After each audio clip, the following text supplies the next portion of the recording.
السلام علیکم ویورز، شروع کرتے ہیں ایپیسوڈ نمبر 14۔ دلدار کو اپنے اتنا پاس دیکھ کر پریشا کی حالت ویسے ہی خراب ہو جاتی تھی، اور اب تو اس کے ہونٹوں کی گرماہٹ سے وہ بے چین سی ہوئی پڑی چھت کو دیکھے جا رہی تھی۔ اب مت ہلنا، ورنہ دوسرا قدم میں تمہاری اجازت کی بنا اٹھاؤں گا، مجھے مجبور مت کرو۔ دلدار نے اس کے ہاتھوں سے اپنے ہاتھ اٹھائے اور چہرہ اس کے چہرے سے ملاتا ہوا اٹھنے لگا۔ یہ بھی تو اجازت کے بنا کیا؟ پریشا اپنے آپ پر اس کا لمس محسوس کرتے ہولے سے بولی۔ وہ اس سے نظریں بھی نہیں ملا پائی رہی تھی۔ اب سو جاؤ۔ پریشا کو کروٹ دلا کر وہ وہاں ہی لیٹ گیا تھا، جبکہ پریشا کا پورا دھیان دلدار پر تھا۔ اپنے ہونٹوں پر اس کے ہونٹوں کا لمس وہ بار بار چھو رہی تھی۔ دل کیا کر دیا ہے کہ نہ انکار کر سکتی ہوں نہ اقرار، پر دور جاتے ہو تو جان جاتی ہے، پاس آتے ہو تو سانس تھم جاتی ہے۔ کیا کروں میں؟ وہ ہولے سے بولتی آنکھیں بند کر کے سو گئی۔ دلدار اور پریشا کے نکلتے ہی وفا نے اپنا رخ اور غصے بڑی آنکھیں جمشید کی طرف گھما لی تھی۔ وہ انکلوں کی طرح اس کے دیکھنے لگا۔ مسٹر کروس کیا کہہ رہے تھے؟ میں بہت اچھی پٹی کرتی ہوں۔ ہاں، اپنا بول کے ڈرپوک اتنے لوگوں کو ساتھ لائے تھے۔ وفا نے جمشید کا کالر پکڑ کر اس کی کلاس لگاتے ہوئے کہا۔ پدنے میں اس نے جگہ بدلی۔ اب دیوار سے لگی وفا بالکل چپ ہو گئی۔ ڈاکٹر بوس، میں کوئی ڈرپوک نہیں ہوں۔ دادا میرے ساتھ آدمی بیچ دیتے ہیں، ان کو ڈر لگتا ہے۔ جمشید نے دونوں ہاتھ دیوار کے گرد جما کر روب اور غصے سے ان کی آنکھوں میں دیکھ کر کہا۔ وہ سن ہو گئی۔ میرا کمرہ کہاں ہے؟ وفا نے چہرہ دوسری جانب کرتے پوچھا۔ میرے کمرے کے ساتھ والا کمرہ آپ کا ہے۔ خبردار جو صبح سویرے کالس کی، وہ وقت میرے شاور کا ہوتا ہے، جمشید نے معصومیت سے کہا۔ وفا کی ہنسی نکل گئی۔ وہ اس کو ہنستے دیکھ اپنی بات پر خود سے شکوہ کرنے لگا۔ یار، اگر میری اس سے شادی ہو گئی میں تو گیا۔ سر پہ جا کر جمشید نے اس کو جانے کا رستہ دیا۔ کچھ کہا تم نے؟ وفا نے جاتے ہوئے پوچھا۔ نہیں میڈم، کچھ نہیں کہا۔ جاؤ لیٹ جاؤ جا کر۔ جمشید نے ہاتھ جوڑ کر اس کو الوداع کیا اور خود اپنے کمرے میں چلا گیا۔ جمشید ابھی وفا کو چھوڑ کر اپنے بستر پر لیٹا ہی تھا، ایک زوردار چیخ پر وہ ایک دم اٹھ کر بیٹھ گیا۔ یہ لڑکی! کمبل پھینک کر وہ جلدی سے اٹھا۔ کالی بنیان اور شارٹس میں وہ سونے کی تیاری میں تھا، پھر اسی حالت میں کمرے سے باہر نکلا اور ساتھ والے کمرے کی طرف گیا۔ دروازہ کھلا ہوا تھا، وہ جلدی سے اندر داخل ہوا۔ وفا بستر پر نہیں تھی۔ ڈاکٹر بوس، جمشید نے آواز دیتے بالکونی کی طرف قدم اٹھائی۔ جمشید!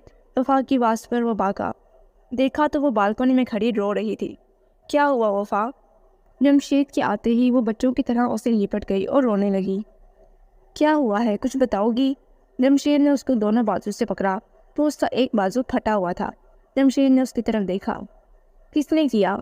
وفا، میں کچھ پوچھ رہا ہوں آپ سے۔ جمشید کے اندر آگ مچ گئی تھی۔ اس نے گیٹ پر گارڈ کو کال کر دی اور حویلی کے چاروں طرف بجلی کی تار کا سوئچ آن کر دیا۔ اب جو کوئی بھی تھا وہ باہر نہیں جا سکتا تھا۔ میں آ گیا ہوں نا، کچھ نہیں ہوگا، بتاؤ کون تھا؟ جمشید نے اس کو واپس پاس کیا، سر پر ہاتھ رکھ کے پیار سے پوچھا۔ وفا نے پانی کا ایک گھونٹ لیا اور اس کو بتایا۔ وہ ہسپتال والے دن۔ وفا! جمشید نے پیار سے اس کا نام لیا، بیڈ سے چادر اٹھا کر اس کی گرد ڈالی۔ چلو میرے ساتھ۔ اس کا ہاتھ پکڑ کر وہ باہر لان کی طرف بڑھا۔ وقار، میری گن اور گولیاں لے کر حویلی آ جاؤ۔ جمشید کی کال پر وفا کی رنگ اڑ گئے۔ سرکار، ایک لڑکا ہے، پکڑ لیا ہے۔ وہ دوسری طرف باندھ دیا اس کو۔ گیٹ مین نے بتایا تو جمشید نے ایک رکھ کر اس کو دی۔ تجھے سونے کے پیسے ملتے ہیں؟ وہ اندر آیا کیسے؟ بول، یہ ساری گولیاں تیرے اندر اتار دوں میں۔ جمشید نے ٹانگ مار کر اس کو زمین پر گرا دیا اور لان کی طرف بڑھ گیا۔ جا کر لڑکے کو پکڑ کر جتنا ہو سکتا تھا اس کو مارا، مار کر خون نکال دیا۔ بتا کس نے بھیجا ہے؟ غازی کا بندہ ہے نا؟ اور حاکم حویلی میں آنے کی جرت تیری کیسے ہوئی؟ ہمارے گھر کی عزت کو ہاتھ لگائے گا تو جوتری جمشید سے چھوڑ دے گا؟ ہاں؟ جمشید نے گارڈ سے گن پکڑ کر اس کے ہاتھوں پر فائر کر دیا۔ وہ زخم اور مار سے تڑپ اٹھا۔ وفا یہ سب دیکھ کر سکتے میں چلی گئی۔ تم نے ہاتھ بھی کیسے لگایا؟ جمشید کا اتنا شور کہ پوری حویلی میں روشنی ہو گئی۔ اب گارڈ اس کو پکڑ رہے تھے پر وہ اس کی جان لینے تک آ رہا تھا۔ یار چھوڑ دے، مر جائے گا۔ جمشید چھوڑ دے۔ وقار بھاگتا ہوا آیا پر جمشید پر فون سوار تھا۔ اس لڑکے نے چاقو نکال کر اس کے بازو پر مارا اور جمشید کا بازو فون سے بڑھ گیا۔ اب وفا کی بھی بس ہو گئی۔ وہ جمشید کو اتنا غسیلا نہیں سمجھتی تھی، مگر اب جو ہوا وہ پریشان ہو گئی۔ جمشید چھوڑ دو اس کو، چلو۔ وفا نے اس کا ہاتھ پکڑا۔ وہ اتنے غصے میں تھا کہ وفا بھی ڈر گئی۔ وقار، اس کو لے جا کر باندھ دے۔ اس کے ہاتھ جب تک میں توڑ نہ دوں مجھے سکون نہیں آئے گا۔ جمشید نے اس کو چھوڑا اور وفا کے ساتھ چلتا اندر آ گیا۔ وہ پکڑ کر اس کو کمرے میں لے آئی۔ وفا نے پہلی بار جمشید کا روم دیکھا تھا، وہ بالکل ویسا تھا جیسا وہ چاہتی تھی، پر ابھی وہ غصے میں تھا۔ تم پاگل ہو، اگر وہ مر جاتا۔ وفا نے اس کو بیڈ پر بٹھایا اور فرسٹ ایڈ باکس دیکھنے لگی۔ تو میں مار دیتا؟ جواب بہت صاف تھا۔ جمشید وہ مر جاتا تو تمہیں جیل ہو جاتی۔ میری وجہ سے ایسا کچھ ہو مجھے نہیں پسند، وفا نے ہونے سے کہا۔ جمشید اٹھ کر اس کے پاس آ گیا اور اسی غصے سے اس کو دیوار ساتھ لگائے وہ قہر بڑی نظروں سے بولا، وفا خمار، اب جمشید چودھری اور حاکم حویلی کی عزت ہے، میری عزت پر کوئی ہاتھ ڈالے میں کاٹ کر کتوں کو ڈال دوں۔ جمشید نے جس طرح سے کہا تھا وفا کو اندر تک سکون ہوا تھا، وہ اس کو مانتا تھا۔ بے شک یہ رشتہ جیسے بھی ہو اس وقت اس گھر میں مہمان ہو اور عزت ہو حویلی کی۔ بس حویلی کی؟ وفا نے مزم سی آواز میں پوچھا۔ وہ رخ بدل کر رک گیا۔ ہاں، جمشید نے جواب دیا۔ وفا نے اس کا بازو پکڑ کر زخم صاف کیا اور پٹی لگا دی۔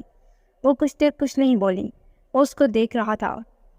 اگر میں بس حویلی کی عزت ہوتی تو تم اس لڑکے کی جان نہ لینے پر اتر آتے۔ جمشید یہ جو یہاں ہے اس کو کہو کہ وقت نہ گزر جائے۔ وفا اس کے سینے پر انگلی رکھے کھڑی ہو گئی۔ مجھے اپنے گھر جانا ہے، ڈرائیور کو خود چھوڑ آئے، وفا نے جاتے ہوئے کہا۔ اس وقت کہیں نہیں جا رہی، بلکہ اس کمرے میں لیٹ جاؤ، میں باہر سو جاؤں گا، اور جانے کی بات اب مت کرنا، صبح دادا مجھے نہیں چھوڑیں گے۔ جمشید اس کو کمرے میں چھوڑ کر باہر جانے لگا جب وفا نے اس کا ہاتھ پکڑا۔ میرے لیے اب کیا مجھ سے ہی خفا رہو گے؟ وفا نے بے حد پیار سے دیکھا، وہ کچھ چھپا رہا تھا کہ دل کا حال نہ کھل جائے، تو جلدی سے اپنا ہاتھ کھینچ لیا۔